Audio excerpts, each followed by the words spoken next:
All right, steam up. We're starting the final show of the week with some Red Bull talk. Picking up on a discussion we started on Wednesday's show surrounding the status of test match cricket in the grand scheme of the game.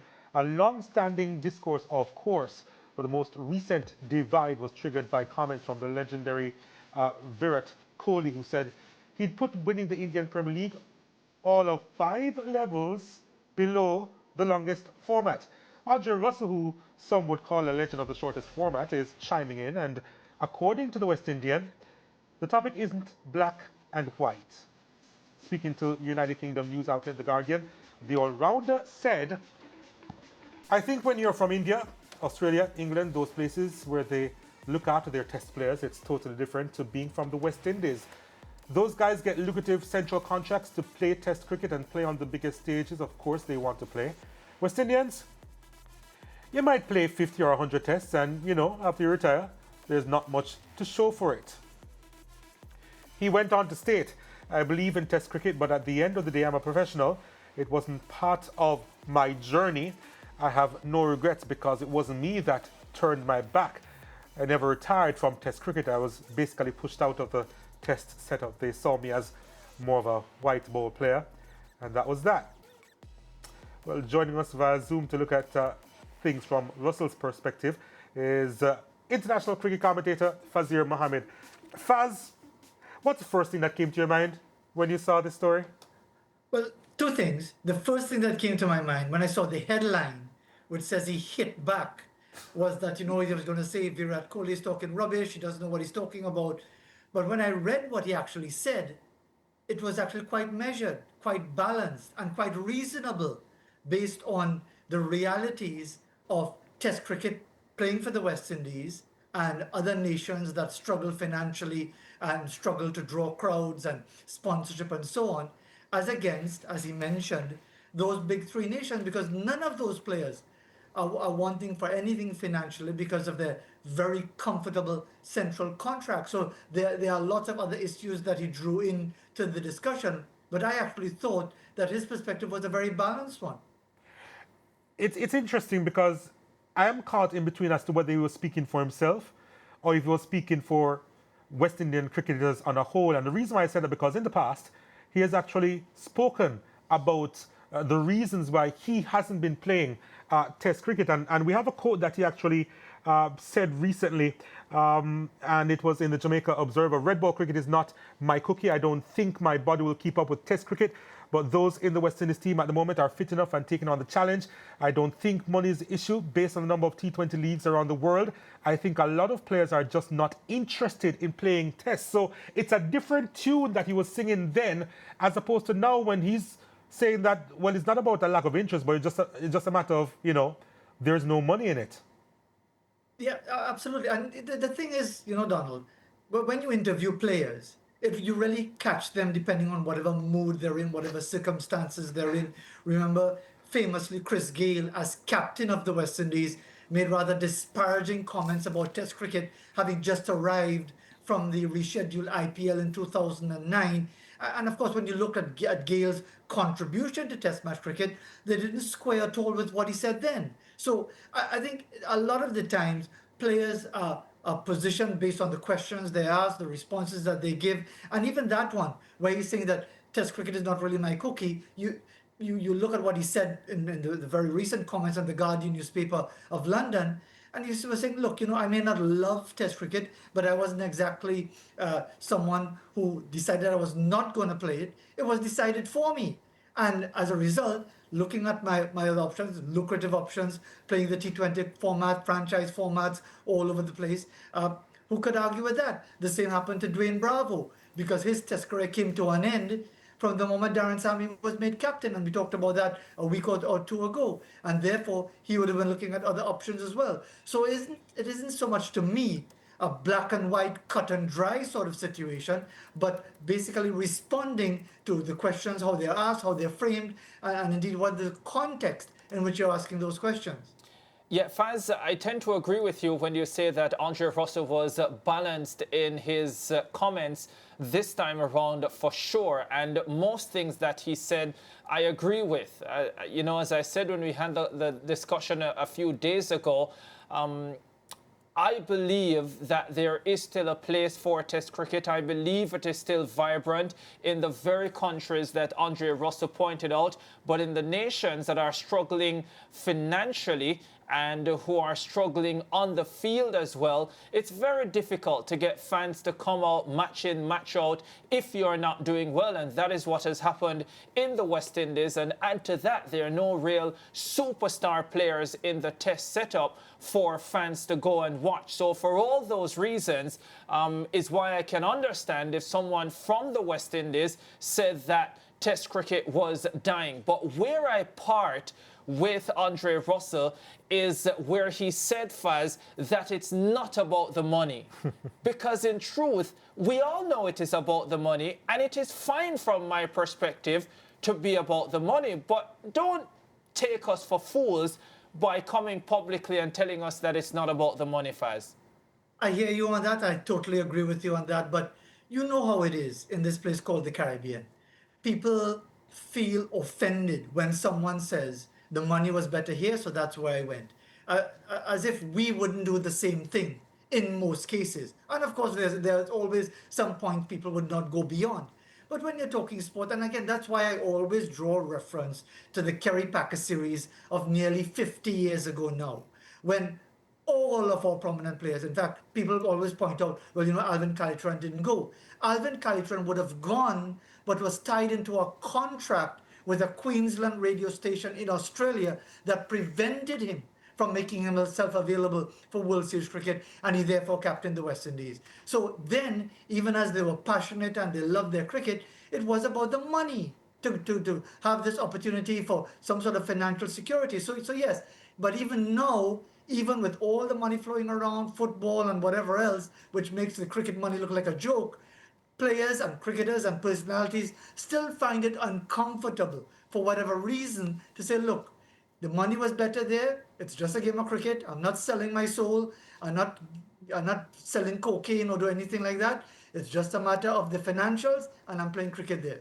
Yeah, and that's part of the reason why I can understand when, some individuals, certainly from a fan standpoint, speak about players who say that they want to play Test cricket and they find it difficult to believe that they want to play Test cricket. Because if you come out and you say, I want to play Test cricket, the next thing is that I'm expecting you to take the steps towards getting to play Test cricket. So if you say that, then I want to see you playing some 4-day cricket. I want to see you, getting yourself closer to the Test format. But if you say you want to play Test cricket and then you're at every T20 league, then you can't blame people for questioning whether you want to play Test cricket or not. And again, as I say, if all you want to play is T20 cricket, that's fine. If all you want to play is limited overs cricket, that's fine. Just don't give the false idea that you want to be involved in Test cricket when you know deep down you are not willing to make the sacrifices to be involved in that format at this stage. Well, Ricardo, we know that is generally the case in many situations. It's just that, again, for whatever reason, players find it very uncomfortable to say, look, I'm really not interested in Test match cricket. It doesn't suit me at the moment, either financially or my priorities in life or the game. I prefer, because you're cast as a mercenary. We have a very dichotomous society, a very hypocritical society, where we chastise people for going after better financial circumstances when we would do exactly the same thing. So, and again, in some of these cases, you never know, Ricardo. It might have been that there was some sort of discussion or maybe no discussion. But if I'm let's say I'm a T20 specialist and I say, I want to play T20 cricket and I would make myself available if the circumstances are right, isn't that room for a discussion? But if there's nothing coming the other way and you're being told, well, you either play this whole season or forget it, well, I will say forget it. There may be a bit of a revisionist history here, Faz, and I want you to help me out here, because in the code that we put up, he says that he was basically pushed out of Test cricket, and I'm not sure if I can remember that he was pigeonholed because the selectors were like, no, you can't play Test cricket. Do you remember that happening?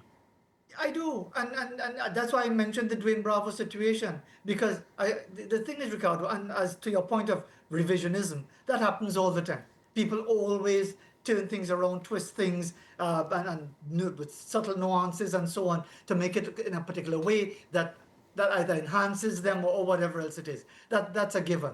But again, if you've got competing interests, Donald, and you're being told, okay, and this was a discussion with the likes of Karen Pollard, the likes of Dwayne Bravo. I remember those discussions very well. You're offered a contract to play T20 cricket somewhere, 100,000 US, 200,000 US, whatever, and you're asked to sign by September the 15th. And you approach the Cricket West Indies and say, I'm getting this offer, but I know there's a test tour coming up in December. Is there anything that could happen that could make me feel secure that I'll be selected? No, we don't guarantee anybody's selection. So technically, you're put in a situation where you have to choose. And in that case, who can really argue with someone who recognizes there's a financial future here for the long haul that is really going to secure my future? So in the Andre Russell situation, if it is that I'm being selected primarily for white ball formats and I'm getting offers and opportunities in that direction, and I'm not seeing a pathway into a long-term career at test level, then technically I've been left out.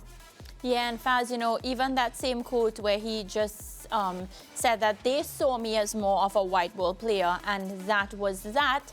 I was even thinking about the fact that, selectors having so much say determining the careers of players, and just comparing it to the new system of selection that there is, where, I feel, and you're the best person to tell me, I feel like now there is a lot more room for players to actually decide or put their hands up when it comes to things, as opposed to the stories that I would have heard from previous players who felt like before everything was hard and fast, and a selector basically decided what happened to you in your career moving forward. Do you remember anything like that as well? You get a lot of those situations. A lot of cricketers, the likes of Irvin Shillingford, many cricketers from Dominica, from the Windward Islands, from the Leeward Islands, would have been given a raw deal. Some would have been selected and then dropped. Look, we had the situation we were talking about earlier this week. Joel Andrew cast in a position where he's not comfortable, fails, and then is dropped right after. So there are many different layers to all of this, Mariah. And the thing about the selectors, I'll make that point again, that West Indies cricket issues right now, as far as consistent or inconsistent performances or consistently poor performances, isn't so much a selection problem as an administration problem. So I don't really see that being so much of a huge issue. What I will say in relation to what Andrew Russell pointed out, that look, you could play 50 to 100 test matches and don't have much to show for it. I don't think he's meaning just about the money, but let's pause and think about it. Craig Brathwaite is on 98 test matches. He's on the verge of being possibly the last West Indies cricketer to play 100 test matches. And when it's all over and he's retired, no disrespect to Craig Brathwaite, but you think anybody's going to really remember Craig Brathwaite as one of the greats, having played 100 test matches, the vast majority of them in front of an audience of nobody? Yeah, and I think that's the point that Andrew was making when he spoke about, India getting to play on the biggest stage. The everything that comes with it, the celebration, the fanfare and everything. And every time Virat talks about it, I think to myself, I really wish that our West Indies players got the opportunity to feel that, especially how he describes it, right? And Andre goes on to speak about, you might play 50 or 100 tests, and it comes back as well to Faz, the discussion that we've had, not enough test cricket being played. So the calendar is so swamped that, those test players, if you only play test cricket, you basically at a disadvantage. At a disadvantage, and also you'll be more or less ignored by the international media because, that's the reality. Let's face it, people who play sport, competitive sport, and professional, yes, hard-nosed in many ways, but they're also entertainers, and they are drawn in by the fans. We see it in Premier League football, you see it in any other sport, you see it in French Open tennis right now, you see it in Test match cricket when there's a huge audience, as down under in Australia when India played Australia, as is going to be happening in a few months' time when England go to Australia, as is going to be happening in a few weeks' time when India are playing England in England. It's the crowd, the atmosphere, the vibe, the feeling that you're doing something in front of an audience that could actually be on your case, could actually be condemning you. But it's just that human situation. You don't get that in the vast majority of test matches involving the West Indies, involving Pakistan, Bangladesh, Sri Lanka, and for all of the other issues related to the mismanagement and poor financial handling of many different situations, just that reality that playing for the West Indies now in test match cricket carries nothing of the stature and the reverence with the audience that it used to, that must work against a player treasuring and valuing test cricket in the modern era. Yeah, fans, in 45 seconds, you know, in animal farm it was said that all animals are equal, but some are more equal than others. Going back to the main question here, can we say that test cricket is still the pinnacle, but only for specific nations? I say it's still the pinnacle for even the nations that are struggling, for a lot of those players. But to your question about those three nations, the survival and the prospering of test match cricket is really the preserve of those three nations to the detriment of those lesser nations. So we can't argue if most and more players from those lesser nations turn their backs on test cricket. All right, fans, let's leave it there for today. A productive conversation. As usual, we'll be chatting more, I'm sure, about this and other cricket matters in the coming weeks. Take care, fans. Sure, take care, Ricardo. All right, let's go to a break. More to come on the SportsMax Zone. You know, by the way, on that issue of sportsmen and women not being afraid to come out and say this is what it is, it's part of the reason I have so much respect for one Noah Lads. But we're not talking about that now. We'll be talking about that later. You want to stick around for that. We'll be back.